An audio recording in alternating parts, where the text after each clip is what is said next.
आज मी माझे शस्त्र घेऊन निघाले होते साफसफाईच्या मोहिमेवर.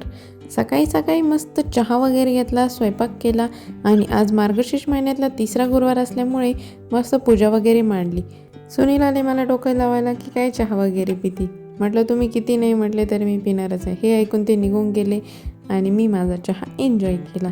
मग मी निघाले होते साफसफाई मोहिमेवर, कारण लवकरच काना घरी येणार आहे आणि दादांची रूम मला क्लीन करायची होती. म्हणजे साफसफाईचे शस्त्र उचलले आणि त्यांच्या रूमवर अटॅक केला. सुनीलला म्हटलं तुम्ही पण मला थोडीशी हेल्प करा. टाइमपास न करता पटपट सगळी रूम साफ करायला घेतली. पटकन सगळी रूम क्लीन करून घेतली आणि आज मला उपवास असल्यामुळे खूपच भूक लागली होती. मग सुनील मला 2 केळी घेऊन आले, पण स्वतःच्या ताटातल्या गुलाबजामपेक्षा दुसऱ्याच्या ताटातला मोठा दिसतो ते खरं आहे. मला त्यांच्या ताटातलं खाऊशी वाटत होतं कारण ते तिखट होतं. मग खाली गेले, चहा वगैरे घेतला आणि लगेचच स्वयंपाकाला लागले कारण खूप भूक लागली होती.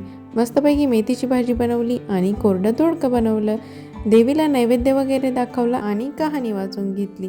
मस्त जेवण केलं आणि गेलो शेकोटी घ्यायला. शेकोटी घेऊन झाली आणि झोपायला आलो. चलो बाय.